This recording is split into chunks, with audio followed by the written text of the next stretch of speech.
Hello and welcome दोस्तों, आप सभी का हमारे यूट्यूब चैनल पे स्वागत है। दोस्तों आज एक नई वीडियो के साथ, और आज की वीडियो का टाइटल है Brazil thanks India for vaccine विया tweet master stroke.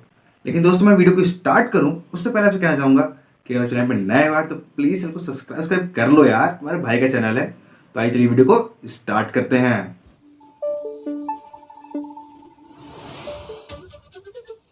Vaccine diplomacy की जरा मैं बात कर लूं। भारत पूरी दुनिया में वैक्सीन दे रहा है।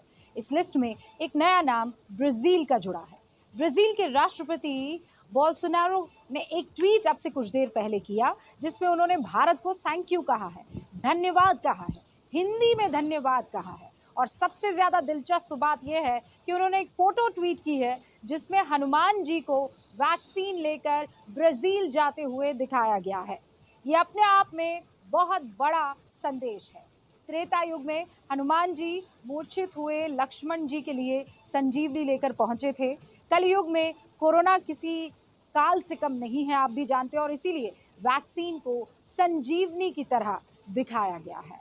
तो हमारी जो अगली रिपोर्ट है वो आप देखें, क्योंकि उसमें भारत पूरी दुनिया के लिए कैसे एक नई उम्मीद बन चुका है, आप जान पाएंगे। दुनिया की इस सबसे बड़ी जरूरत को लेकर भारत पूरी तरह से आत्मनिर्भर है। इतना ही नहीं, भारत अनेकों देशों की मदद भी कर रहा है।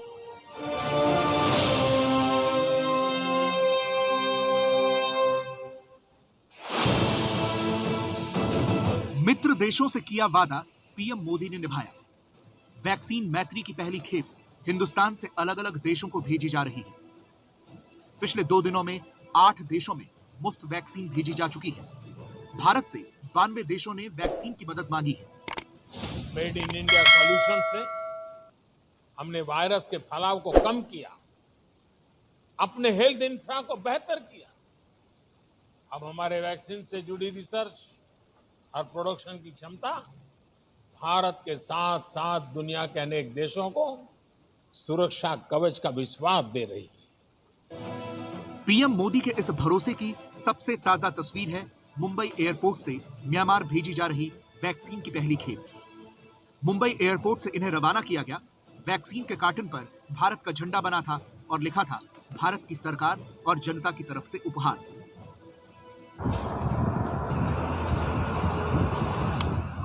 ये तस्वीरें भूटान की राजधानी थिम्पू की हैं। AN-32 एयरक्राफ्ट ने जैसे ही रनवे को चूमा, संकट की घड़ी में दोस्त की मदद का एक और वादा पूरा हुआ।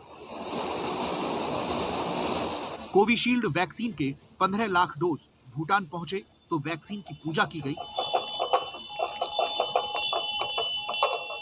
एयरपोर्ट से कंटेनर में वैक्सीन अलग अलग हिस्सों में भेजी गई। भूटान पहला देश बना जहां मेड इन इंडिया वैक्सीन पहुंची।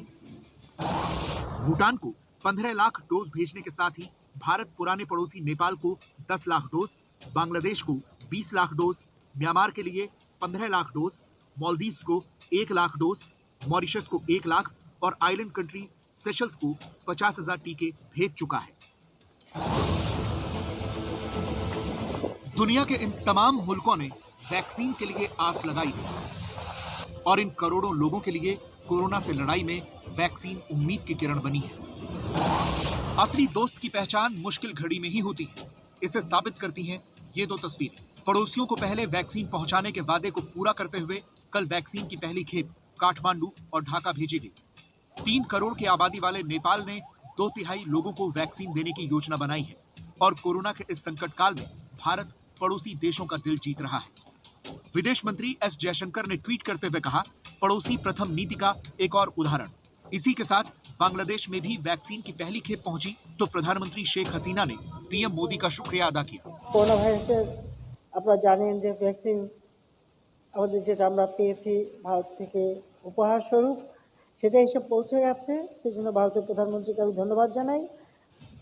दुनिया के गरीब देश कोरोना की वैक्सीन के लिए हिंदुस्तान की तरफ टकटकी लगाए बैठे थे और जैसे ही देश में वैक्सीन अभियान शुरू हुआ, 100 घंटे के बाद पड़ोसियों की चिंता का निपटारा भी होने लगा। श्रीलंका और अफगानिस्तान में मंजूरी मिलते ही वैक्सीन भेज दी जाएगी। नए साल पर श्रीलंका दौरे पर पहुंचे विदेश मंत्री एस जयशंकर ने वैक्सीन सप्लाई की मंजूरी दी थी। इनके अलावा सऊदी अरब, दक्षिण अफ्रीका, ब्राजील और मोरक्को समेत कई देशों को कॉन्ट्रैक्ट के आधार पर टीके की सप्लाई होगी। Said there is interest in many countries in accessing vaccines from India, which is the global hub of vaccine production. Prime Minister had already stated that India's vaccine production and delivery capacity will be used for the benefit of all humanity to fight the COVID-19 pandemic.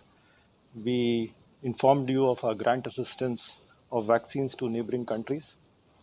Vaccine diplomacy को मोदी सरकार vaccine मैत्री के तौर पर पेश कर रही है। एशिया के दो बड़े देशों में से एक चीन ने कोरोना का जख्म दिया और दूसरी तरफ भारत वैक्सीन का मरहम बांट रहा है। चीन ने पहले वैक्सीन बनाने का दावा तो किया, लेकिन अपने खास पाकिस्तान को वैक्सीन नहीं भेजी।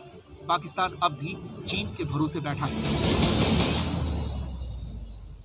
As regards Pakistan, I am not aware of any request for the supply of Indian-made vaccines on a G2G basis or commercial basis. देश में बनी वैक्सीन की डिमांड इसलिए भी ज़्यादा है क्योंकि विदेशी वैक्सीनों के मुकाबले सस्ती है और इसे स्टोर करना आसान है।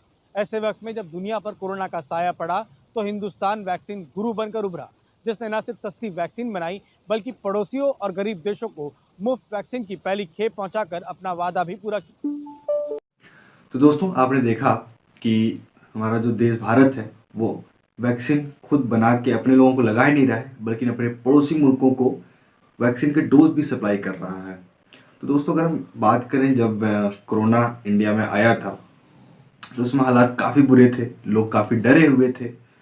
कुछ हालांकि स्थिति ये थी कि हम अपने घर से कई दिनों तक बाहर नहीं निकले, लेकिन धीरे धीरे हालात थोड़े सुधरे। लोगों को विश्वास हुआ कि ये उतना हालांकि खतरनाक तो था, लेकिन अगर हम सेफ्टी के साथ रहें तो हमें इससे उतना खतरा नहीं है। फिर भी डर कहीं ना कहीं तो बना हुआ था। लोगों को इंतजार था कि वैक्सीन कब आए और कब हमें लगे। तो अब वैक्सीन आ चुकी है, लोगों को लगनी भी शुरू हो गई हैं। धीरे धीरे करके ये सभी लोगों को वैक्सीन लग जाएंगी और एक बड़े खतरे से हम टल जाएंगे। दोस्तों, आपको क्या लगता है कि ये वैक्सीन हमें कब तक लगेगी और कितनी कारगर है? हालांकि ये कारगर है, तभी लोगों को लग रही है ऐसी। और अगर आपको ऐसे ही आगे मजेदार वीडियो चाहिए तो हमें प्लीज़ कमेंट करके बताइएगा। आज की वीडियो में ये समाप्त करते हैं, मिलते हैं अगली वीडियो तक के लिए। जय हिंद।